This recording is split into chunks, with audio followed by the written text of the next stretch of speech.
We're starting with once again, welcome back. I'm Brad Szollose, one of your hosts here, and Susie Miller, co-host, and we will be doing Jazz Parents Guide to Millennials, and we're going to talk the impact of video games. 1977, 1984, and around that, this show should take you back in time. If you remember this, if you're a boomer, that's what you remember. You remember this. Remember that, Susie? The Schoolhouse Rock. I remember watching them as a kid live on TV, no DVR, back when you had to get up and change the channel, back in the old days. And then I remember when they came back out, and I made my kids watch them, and I was like, these are so cool. And in comparison to what they've been doing, they were not so cool. Yes. Well, I remember in 1977, video games came to the household. And they weren't fancy at that time. Atari and Magnavox introduced video games in the household. Before that, guess what happened? It just asked Susie, but I'll continue. Before that, guess what happened in the household? You had to go to the arcade to watch a video game and play on quarters. Well, guess what? Right in 1977, Nintendo, not Nintendo, but Atari and Magnavox introduced the video game into the household. And guess what? That became highly disruptive because not those early video games are kind of boring, but back to I am. Can you hear me? Yes. The first video games were kind of boring, but in 1984, guess what? Nintendo and Sony introduced their own video game engines, and it's like video games showing a new generation of teamwork and collaboration and so we're going to be just discussing that. Can you turn up your volume a little bit now? What's that? I can hear you a little better now. I don't know if anybody else had trouble hearing you, but you were a little soft. Yeah, I'm trying to up. There we go. I think this is a little closer, but that was in the nutshell. Video games, I believe, even though I don't have to do that, has changed things, especially their brain. They don't think like I said. When we were concerned about is they don't think of this. The brain said that to certain especially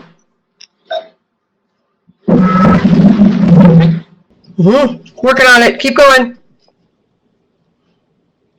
Much better now.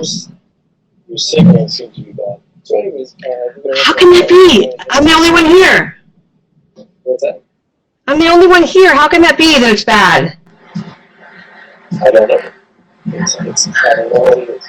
All right. I'm going to, you keep talking. I'm going to boot out and come back in on Firefox versus Internet Explorer. Oh, yeah. Don't be on Explorer. That's I'm on Firefox. Anyways, Susie's going to log out and come back in. I just want everybody to know that video games, I believe, a lot of the data out there. Go get the book, Game. That also talks about how the video game generation launched and changed. Because before that, if you wanted to play any kind of games, usually it was Dungeons and Dragons or Monopoly or things like that. So we're going to be discussing some of that stuff because by 1984, and we started to get into more fancier versions of the 2090s, we started getting consoles like this. So something else I want to show you. Baby boomers, we grew up with this. Remember this? The self-contained slideshow. And the next generation got this. So our brains actually work very differently. And here comes Susie. Let's see if Susie has a better connection. Better this time? Better? Can you hear me? Hi, is it better? Good. I gave up with those, but my parents were baby boomers.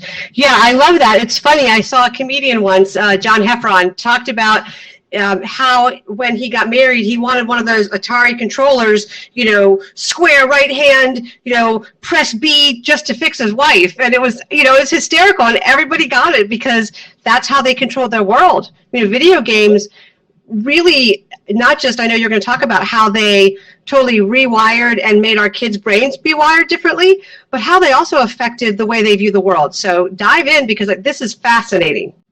Yeah, video games. Let's first learn about this. Well, we played I lost all the time, all my money. I kind of think about it. But anyways, you have to read the rules, and if anybody broke the rules, they went to Brandon here. And you played for hours. Mm-hmm. All those rules. There was one way to play, the right way to play. And then when you're done, what did you do? Packed it all up and put it on bed. Mm-hmm. As rules got over, what happened? You would take those games, put them in the back of the house. You know, tell them on a Friday, you show up and have a good play for Monopoly. I was always the dog. I was always the hat. I never want to be the second one. That's the last thing I wanted to had a race car. I was always a race car. But what happened is there was a set of rules, and there was a beginning and an end to that time. But a lot of times, guess what? Kids are interacting. How do you learn in a video game? Does anybody want to type that in a little bit? Let's see if they do. Apart from buying the guide that teaches you how to do it, do you remember when Myst came out, that video? You know, my kids started playing games before video games. Actually, I'm going to rewind a little bit. We played games on the computer. We got the, the CD-ROM, and you played the games on the computer because that was even, more, they were educational. And I remember when Myst came out, and it was learn by doing, learn by figuring out. And I was like, wait, there's no one way to do this. And it was really interesting to see how if you went this option, this happened. If you went this option, this happened. And you're right, Monopoly did not have that. There was one way around the board. There was one way to win. Right. Scott K. played Myst. When you got into video games, we were taught if you made mistakes, if you don't know the rules, you would play. So there was an authority figure that would lose the power and make mistakes. That's what happens. The more mistakes you make, that's the winner. You don't read directions, you read things. Learn. Go. Nothing's scary, dude. Because you learn as you go, and there's no one right way. Is that what you mean? There's no rules. You got to figure out the things. And do you think? I want you to talk a little bit about, I know you want to talk about this. I want you to talk about, so if that's the case, if you learn by making mistakes, if you learn by trying, if you learn in motion, how did that rewire brains? Because I think that's really pretty fascinating. Well, if you look at the business world, most millennials will not read an employee. They have to be told that it's the employee like this thing. I just want to have a rules and let it go. If it's a mistake, and say, oops, sorry. Yeah. And people don't live by rules these days. So it's really affected everything because in this world, there are no authority figures either. Authority figures are actually peers. So many times you get their knowledge from forward. So rules, politics, all were learned intuitively. In a video, you don't discuss it, you don't read about it, you don't do anything. You learn by bumping yourself into these different rules, making mistakes, So, with the generations,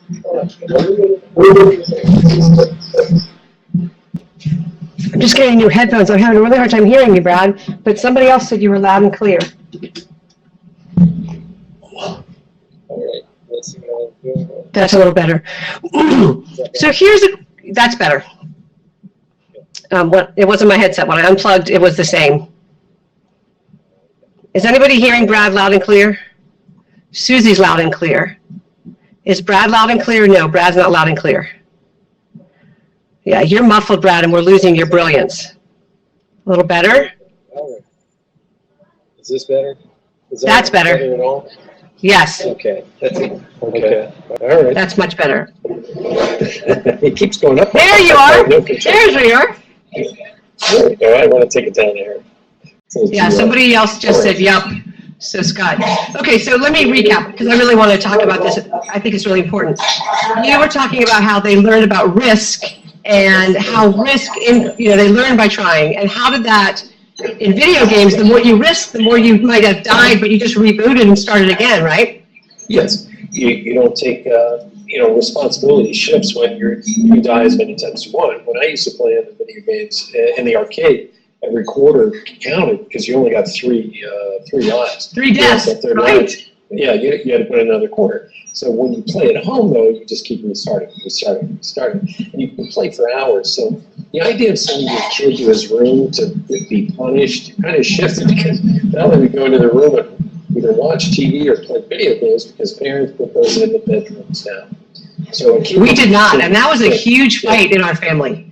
There was a huge fight in our family about everybody has theirs in their bedroom, but it was interesting that punishment meant doing something that was now they call it screen time. You lose your screen time. And so I remember with our son, who was a video fanatic, in the summer especially, he would have to read read this many minutes. For every minute he wanted to play a video game, he had to read. And so he would read for 15 minutes and run downstairs and play, and then read. And then other times he'd plug down and read. He'd be like, okay, I got an hour. And it was really this idea of, it was more not just entertaining, but I never realized how much he was learning that we learned by reading. Yeah, I'm bringing Scott in because he was talking about, kids didn't stop going outside because of video games. And I was just talking to somebody here at Panera Bread, Mr. Softy trucks. We used to run out to the Mr. Softy truck, pick up ice cream and all this. Now Mr. Softy is driving around looking for people because they can't find anybody outside. Welcome back, Scott. How you doing? Don't carry any cash anymore to give my kids for the ice cream man. That's true. That's true. Oh, my kids, when you hear the ice cream man song, that means That means it's what? He's what? he's run out of ice cream. Yeah. We all ran out to have the rocket pop. Yes, That we did. was my favorite. There you go. So what about, how do video games influence you? Because I think you're a little younger, so you are part of the video game generation a little bit. Gen X is part of that.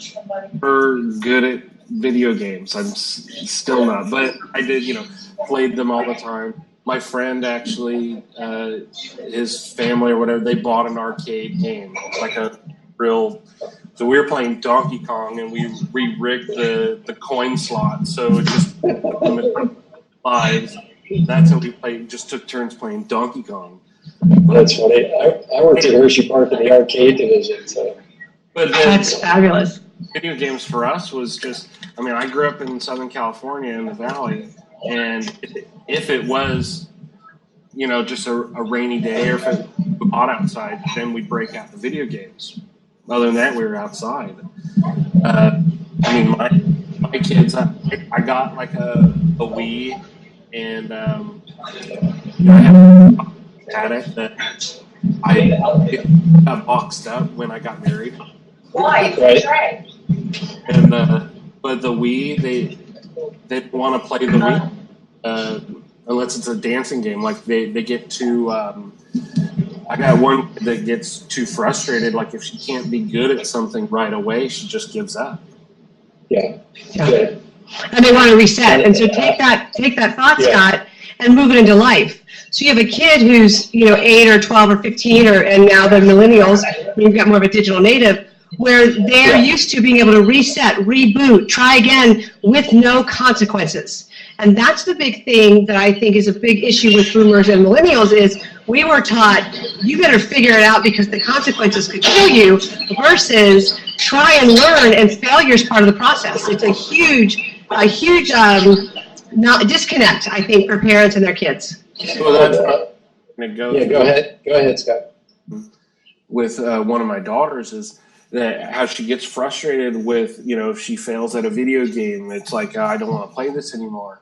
But it goes to learning spelling new words or math in school, and it's like if she doesn't get it, it's I'm done. Right, I quit. Yeah. It's too hard. Right. Yeah, and I gotta start all over again. Okay, remember when you did this, and you weren't good at drawing. Yeah, I hear that too. So it's I'm fairly good parenting, so I'm figuring out to get past. I was taught different. Doing my homework, or my dad was right here in my face. Get this right, and whack up. Yeah. Well, they're actually in their own world. Let me ask you this. I found that video games became not just like the computer game teaching tool, but we haven't really touched on this yet, and you may have this for later, Brad, is the idea of violence. Like, I was okay with the video games that were teaching or, more instructional or quote unquote wholesome, versus this idea of, such violence where there's no consequence, there's no repercussions, there is nobody who bleeds. And so people, either in Tour of Duty or in, what's the car one that everybody gets? Grand Theft Auto. Yes. I'm wondering, what am I teaching my kids? I remember my best friend and I, we grew up in a really small town, so we walked over to the Translex Theater to go see movies all the time. We'd ride our bicycle and block them up outside. And one of the movies we went to see was the Texas Chainsaw Massacre, because we were into the horror movies at the time. And the problem is the Texas Chainsaw Massacre, that was the first one.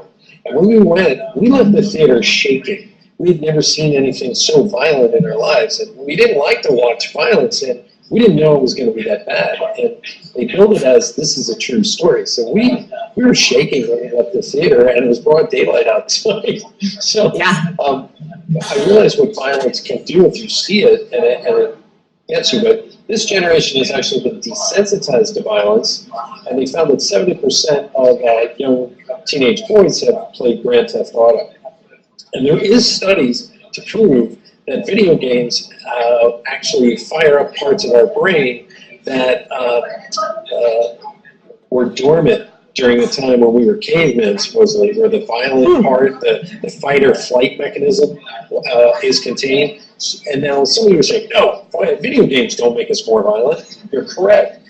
I'm a black belt in Kempo Jiu-Jitsu. I'm not more violent because I take, the martial arts. But if you go to reach for me, my brain's reaction is automatic. And it's the same with these kids. They found straight-A kids being pulled over by cops, and they grab the cop's gun, shoot the cop, get in the car, and they drive away. They've just been playing Grand Theft Auto. See, the brain doesn't know the difference between reality and fantasy. So when so we're cognitive as we play the video game. Oh, this is not real. The brain doesn't know that. That's a difference. Okay, so that's a huge issue that, again, with the increased violence, especially recently in the news and the media, if you're really not making a shift between the subconscious and the conscious, doesn't what you just said make a huge argument that we shouldn't be letting our kids play those things, or we need to be really careful about that? Because that's been the big argument with video games. Well, I brought this up many times on social media platforms and speaking and things like that, and I always get pushed back, like, no, that's not true, this is BS. Well, they do have studies. They've just been repressed. Nobody takes them seriously. It's like, oh, okay.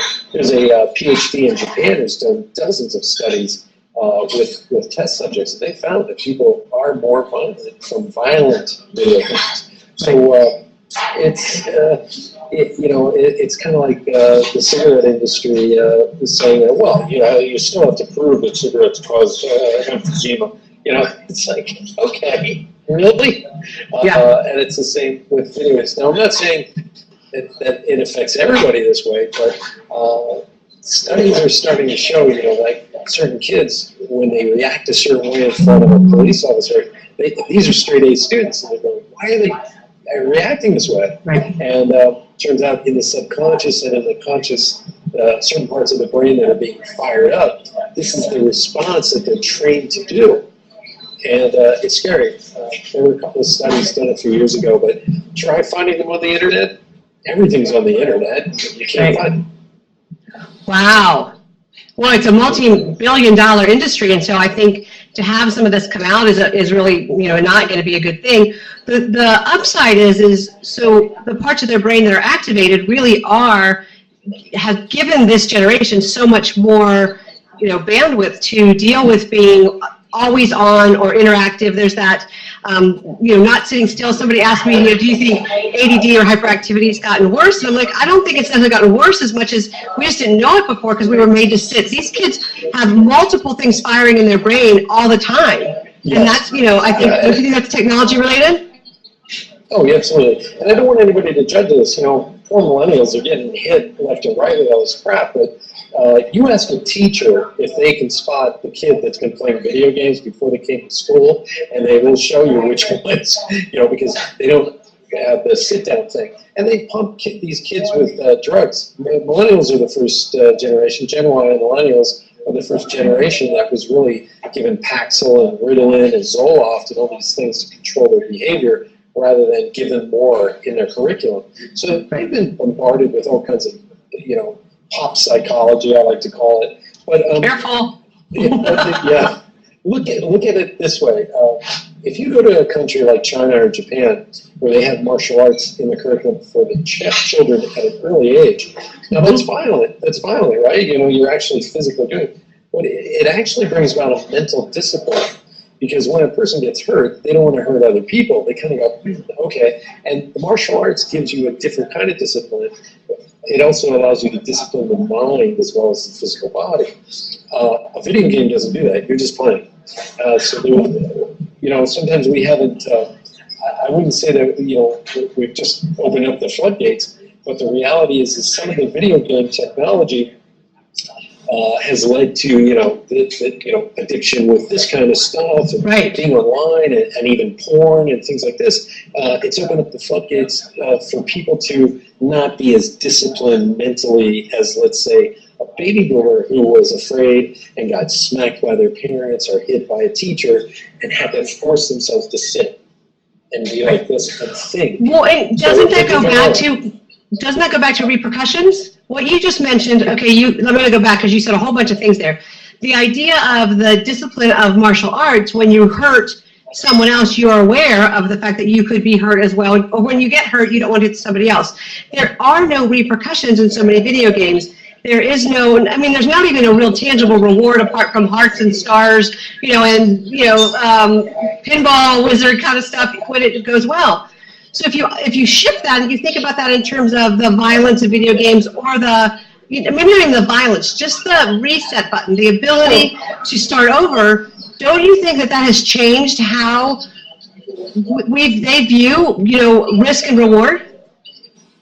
Well, let's take a look at the bigger spectrum of what video games teach you. Back in the 90s, when I started K2 Design and we were, an internet company, we started to realize that the older executives knew all about the technology, but everybody under them who were 40, they didn't know about the internet or CD-ROM hybrids or any of this stuff.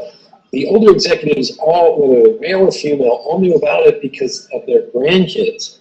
And here's what was happening. They watched their kids, these little 4-year-olds, go on a computer and play a video game, and they had launched a CD hybrid, and that would launch them to the internet, and they would buy things, maybe not physically with real cash, but they would earn points. And they noticed like WebKits, exactly, upping the game. So everything that's in our culture now is gamification. You can deposit your check into your bank account from your cell phone. That's gamification. You're getting a reward by depositing the check through the digital currency and things like this. So we're getting trained through video games. We're getting trained in how the world works and manipulating digital information. So, and I like what Scott was talking about the WAY.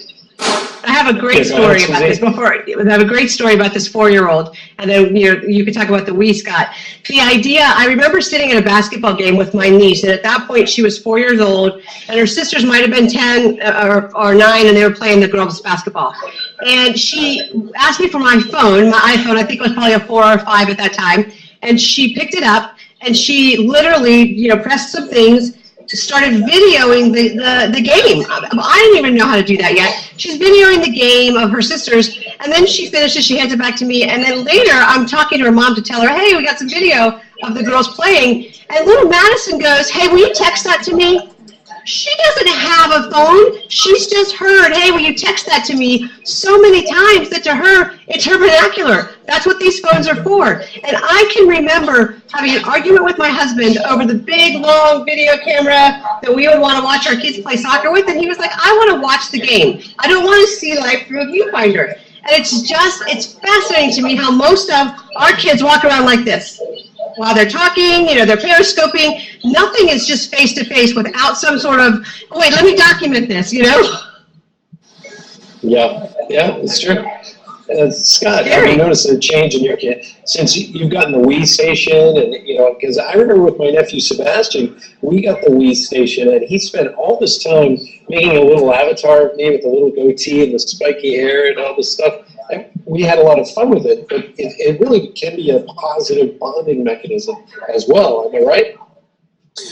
Yeah, we went through the same thing too. That I was showing everybody how to make the avatars and everything. My kids were younger at the time, but they don't play that as much now. I've kind of got them away from that to, like, they'll play it with it if it's a rainy day or something like that. But Right, that's good. Got them playing out. Well, and one of the big things that made the Wii so popular when it came out was the idea of activity.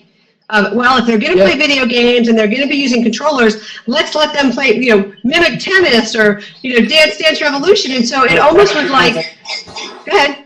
Sorry, that's the only games that we got. We got the party game where all of us can play together, the bowling, just the first disc that usually comes with it. That you the sports. Bowling, sport. Right. So it was a family thing. Then they've gotten into the Dance Revolution. So every year that comes out with the popular songs of the time, right, they're dancing with it. But then I've seen also when we've gone out to parks or venues where they're playing like live music, they got these dance routines down. When they hear that song, they're doing that full dance move that they learned on the Dance Revolution. Right. Well, and remember Guitar Hero? I think people. I have a friend who said I can play the guitar as long as there's a blue, red, and yellow button up here. Because they really can't play guitar, but they can do it that way. And I think, and again, what you just mentioned about the dancing, the Guitar Hero. I know I mentioned earlier with the video games, we had that split screen with a really big TV back in the day, and my kids still laugh about watching Luigi and playing those games. So there was some really good bonding time when we had the 4 controllers and everybody played together. So there's a really upside to it too. I don't want to just be negative about it. Yeah. Well, my wife and I, we helped raise my nephew Sebastian, and we came into the living room one night, and I said, Sebastian, let's go. We have to go pick your mother up at the train station. So my wife and I were standing there waiting for him. And he's playing Rock Band. He's playing the drum set on Rock Band. And they're playing Tom Sawyer, Rush, Tom Sawyer, because I'm a good uncle. I'm talking to yeah, there you go. So yeah. I said, let's go, Sebastian. And he goes, I can't. And I just looked at him. And my father would have lost it at that point. But I lasted 5 seconds longer. He said, Sebastian, you don't understand. We got to go now. The train's going to be here. He goes, you don't understand, Uncle Brad. He said, you see that cartoon image of the girl playing the bass? He goes, she's in Paris, France. And you see that guy on the guitar? I go, yeah. He goes, he's in Tokyo, Japan. And we're finishing our 3rd song in this block that we've agreed to play. And I just went, the gears in my head went. And I realized this generation is playing with other people their own age all over the world while we're sitting there going, what the hell are they learning from video games? They're learning business. Well, a business and multiculturalism, and we live in such a global world now. And yet, this is where I'm going to come in as the my relationship side of things. There is that need to be able to say, hey, let's go. And really that sense of where do you bring in authority without it being the hammer? I know I've walked into my kids and called them for dinner or said something and they didn't come, and I literally walked up to the TV, turned it off or turned the video game off, and my son has had to come apart because he's like, you lost, I didn't save, I'm down to level 1 now, I was at level 13, and I didn't know what that was, I didn't know what that meant, but it was very much an investment for them. And so you're breaking up, Susie. You're breaking. Oh, it was brilliant. I'm so sorry you missed it. I hear you fine. Okay. Scott can hear me. No, Yeah. You heard Susie? My kids aren't into video games really, so but I have that same. I have to do that same thing. That's good. For either the television or my mother gave my oldest daughter an iPod Touch, and all of it. Yeah, that's another. But her friend across the street that she sees every single day, they're in the same grade. I allowed her to text myself or my wife, her grandmother, and her friend across the street. Mm-hmm. But who do you think gets texted all the time? Right, exactly. The friend across the street, and they just left each other, and they're yeah. this, and it's like, you gotta stop. You know, that's a great point. That's a great point, Scott, and I do think we should actually spend some time addressing that here, because video game technology led to a lot of the technology that we now hold in our hand, and our kids assume, you know, that that's their right. I remember sitting with my son, this was probably, he was in high school, so, you know, 7, 8 years ago, and he was talking with his buddy who was coming over, and they were doing takeout, and he was literally texting the menu. I looked at Zach and I said, pick up the phone and ask him what he wants, you know, like it was just, they don't talk to each other, and then there's this whole realm of social media. So, you know, you get these curmudgeons who go, kids aren't going to communicate, they're not going to have relationships. I think we as boomers need to realize it's just a different kind of relationship, and it is a connected relationship. Yeah, when Yes. yeah. Today's communication, you know, well, I guess I can say my kid's video game is really texting her friend. Mm-hmm. When I was brought up around computers, what were they? Just not the message boards, but chat rooms. Chat rooms were big. Mm-hmm. So, yeah, I can see how I'm in a different kind of stance with how my dad, like I'm catching my dad up on things. Everything that my kids have seen, although I've kind of grown up, but yeah, they've taken it to a new level where I have to set times that she can go on it. Mm-hmm. You know, there's alarms set on her phone. She knows that she can't text after 8. She can't text before 9. Mm-hmm. All of this stuff, and I got to put limits on it. Like how my parents were starting to do the limits on TV and games when I was young. I just had a client a couple days ago, and we actually were talking about her kids who, you know, one had been very disrespectful and kind of wasn't towing the line. And I said, take their phone. And she said, they'll be mad. I'm like, whose phone is it? Whose technology is it? And it was this idea of if you want to kind of hit them where it hurts, you've got to have a savvy about the fact that you know not just limits, but this idea of it's my phone. I'm paying the bills on that thing. What are you thinking? What are you thinking, Brad? Yeah, well, boomers lost their mind when they raised millennials, because all the things that we did and our parents did to us, we got rid of. And that is, we try to be friends with our kids. And that never has worked in the history of the world.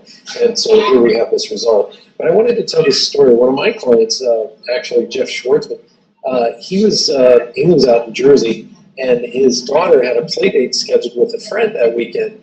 And when he woke up, there was like 2.5 feet of snow. And he said, sorry, honey, I can't take it. She goes, that's okay, Daddy. So he was like, he felt really bad because they had planned this play date for months. Well, he hears her in the room playing with their dresses, and she's talking to somebody else. He walks in and he goes, what are you doing? He goes, oh, since Sarah and I couldn't have the play date, you know, you drive me over. I have her here on FaceTime on my iPad. So they were almost like, I mean, talk about Back to the Future.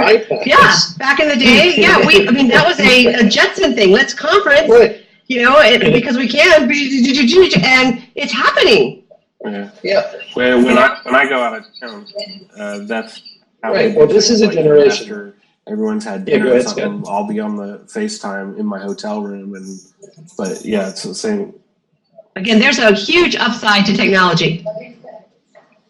Well,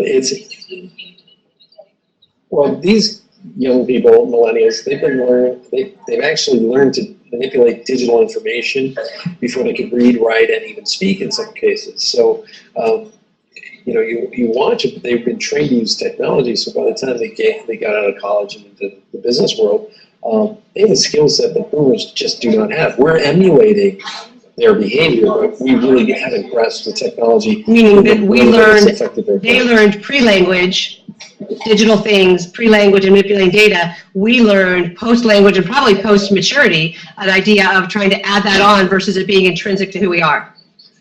Yeah. They grew up with the computer being in the household. That came in 1984, and also video games, which is another type of computer, whereas most boomers can remember the first time you picked up a computer. You picked up a computer maybe in your late 20s, early 30s, maybe 40 even. Well, yeah, that's the way it was. The computer revolution, let's put it this way, it took about 150 years for the Industrial Revolution to go global. But the computer revolution happened in 25 years. That's how fast. And the internet made us a very global world. A very global world. I mean, just your story about Sebastian in Tokyo, and it's interesting. Our son is now living in Israel, and we FaceTime at least once a week probably. He's 25 and he's living in Nazareth, and my daughter our oldest daughter lives 30 minutes away. She texts me. I don't talk to her a lot, but I literally talk and FaceTime more with our son, who lives halfway around the world, more than the one that lives a driving distance. And what's really interesting is the fact that we can connect like that, he doesn't seem so far away. And so when people are saying, how do you live with your son living so far away? I'm like, well, number one, he's an adult. Number two, I get to FaceTime him and see him just like this. I mean, who would have thought that we did this? This was James Bond technology back in the day. Yes. Well, this has had a huge influence because when they walked into the business world, you have to remember, we already discussed how you learn by failure. You learn you get you learn the rules intuitively. But when you find someone within the video game world, they're a peer to learn from. So they see authority figures. Everything has to work peer-to-peer in a video game for you to keep moving and growing and all this. So you have access to the levels once you achieve your goals. And here's the other thing. Leadership is rotational based on skill set. When they go on these quests or missions within the video game, they have to rely on each other. So teamwork has been indoctrinated into them, as well as this. Once you kill all the trolls, storm the castle, and save the princess, forget most of the rules, because at the next level, all the rules change. So they don't retain information, whereas boomers hoard information, because that's the only way we can get ahead by having secret sauce. And because they're aware that new information is around the corner, right? So it's like this information can be shared because something new is coming. Yes. Or save this meaningless device because I may have to use it later, or maybe the apple core on the floor means something. So they collect data as they go through this. So let's talk, as we were using video games, and I know we're going to hit child-centric parenting in our next Blab and kind of why Johnny and Sally are the way Johnny and Sally are. But let's take this idea of the digital native, the video manipulating data that you talked about, and take that forward to even what Scott said about his kids. They're more technology savvy, they're more phone oriented, there's social media, there's the voyeurism of, hey, let me do a periscope of us doing a blab, and so what do you think about how that has changed relationships and just even how we connect with millennials? Speaking of which, I'm going to periscope us. Well, when you go into everybody can Google this. This is an article that was in Atlantic Monthly, and it's the title is Google Making Us Stupid? And it was written by Nicholas Carr, and it led to his Pulitzer Prize nominated, not awarded, book, The Shallows, is the internet, what the internet is doing to our brains. And he discovered in his research that Nietzsche, when he received a typewriter, I don't know if you know this, but Nietzsche suffered from migraine headaches, and so he couldn't write at some point. He was laying in bed. His friend got him a typewriter, and he learned to touch type. Well, that machine changed the way he could actually write, and so his writing started to become more staccato, more intense. based on the mechanics of the typewriter. So they learned very early on, they've known this for centuries, but sociologist Daniel Bell said this best. He said, whenever we begin to use the intellectual technologies such as computers, tools that extend our mental rather than our physical capacities, we inevitably begin to take on the qualities of those technologies. In other words, technology changes our behavior. And that's one thing that a lot of people don't want to look at. Technology has been the biggest influence on the brains of millennials. I did. Did you hear me? Here's another one, Susie. Take a look at this. Can you hear Sorry, me, I just Susie? periscoped us, yeah. I just periscoped your blab about, do video games ruin our brains? So, Ender's Game. All right, here we go. Let's talk Ender's Game. Okay. If you don't know what this is the movie of a book that came out in the Because we read the book. 80s, I believe, 85, 84, around there. And it basically talked about a war. Yeah.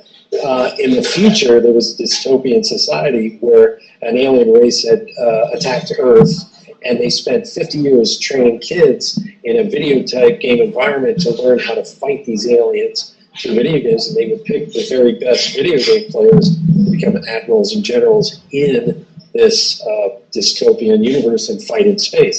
So what happened is children became leaders and got rank and outranked the adults. And Harrison Ford in the movie actually says that he plays this colonel that trains Ender, and he basically says to him, he goes, we have to use kids because us older folks, we weren't raised with the technology, so we have you guys because you're faster with it than we are. And that is one of the biggest things that they talk about with millennials because they've been immersed since childhood in this. The book Ender's Game is part of that cycle I talk about when it comes to Star Wars and the movies and the video games, which are, children become heroes and battle adults are evil using technology or magic. And this has been a constant theme for the kids. Since It's interesting that you mentioned that with dystopian societies, because if you think about it, I know the new Mockingjay from the Hunger Games is coming out, and then there's the series, the Divergent series, and it's this idea where kids become dissatisfied with the life that the adults have crafted, with the world the adults have created or quote unquote ruined, and they are banding together, like you mentioned with the whole team thing, to overcome, to challenge, first to challenge, then to fight, and then to really upend the system because they are so disillusioned.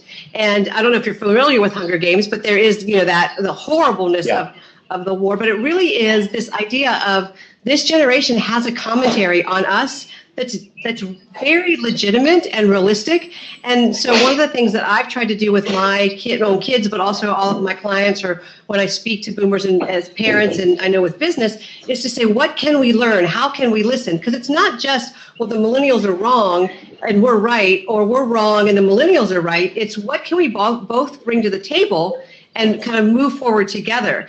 And so I always like it when there's adults who come alongside the kids and and really show that there can be a both and versus an either or. What do you think of that, Brad? Well, I agree with you. I think millennials have actually been taught a false reality, and that is boomers screwed up everything. Particular boomers screwed up everything. There were a particular group of us, not all of us. We just followed, we tried to stop certain things, but we couldn't because everybody's fighting each other. But the reality is that you have a generation that's been taught subconsciously by boomers to go out into the world and change this world for us. We couldn't do it. So millennials may not realize this, but we told them, please, don't do what mommy and daddy did. We worked for a corporation that turned out to be evil, and they took our pension, and they left us dirt poor, and we did all this stuff to help them. And now our government is telling us that Social Security is going to be bankrupt, and we're going to be a burden to society, and all these things that are true and not true. And I believe that boomers felt so much guilt and pain and wanted a different world they looked at the, millennials when they were little and said, please Make it different. go out and do something Well, and so better. I think part of what Make you're the world a saying better is we place. need Yeah. to change the story. We have this story of our generation not wanting to do and be who our parents were, and so we changed our parenting. And then you're talking about how the disillusionment happened and kind of this message of, save us. And now we're mad at how they're going about it as the generations unfold. So to me, I always think in terms of story and relationships, of course, and that idea of if we can change the story, if we can bring millennials and boomers to the table and listen to each other and learn from each other, I think we could really kind of move forward and have it stop being a war when we own our part. I think millennials really need boomers to own our part. So, well, any last thoughts as we finish up here, Brad? Yeah. Yeah, I can't believe how fast this one went. And I see Scott left us. Scott, I want to thank you so much. You were on 2 Blabs in a row, and I got to tell you, and you made some great contributions because I forgot about Tron. I totally forgot about Tron in our previous Blab. I thought I was just looking at Star Wars and Terminator and Back to the Future and Jurassic Park. And, you name it, we've had all these amazing influences, and now video games. And then our next Blab, we're going to be talking about child-centered parenting and teaching, which flatten the hierarchy. And hopefully I can get somebody from the school system to come in and talk about how teaching has been changed and things like this. And some people would actually argue that our kids have been dumbed down a little bit. Been taken out. So well, Scott, I want to say, we'll get into some of that. I want to say thanks to Scott too, because what you did, Scott, by coming on was remind us again, and we have this as a little something to deal with a little bit later. But he's actually a cusper millennial, Gen X or Y, who's raising kids now. And one of the things we want to talk about later on in the series is millennials as parents and kind of the legacy we want to help leave them versus just this idea of the child-centric. So we're going to talk a little bit more about that next week. So thanks again, Scott, for joining us. And our next Blab, I believe, is Tuesday. Is that correct? I'm going to have to see what the schedule is. But Tuesday morning, I believe. We're going to be doing it on Tuesday. Yeah. So subscribe to the series, and we'll see you on another Blab. That'd be nice. 10 a.m. Thank you so much. You too. Susie, thank you. Have a great Friday. All right. Take care. Bye-bye. As soon as we get off here. Thank you. All right, everybody.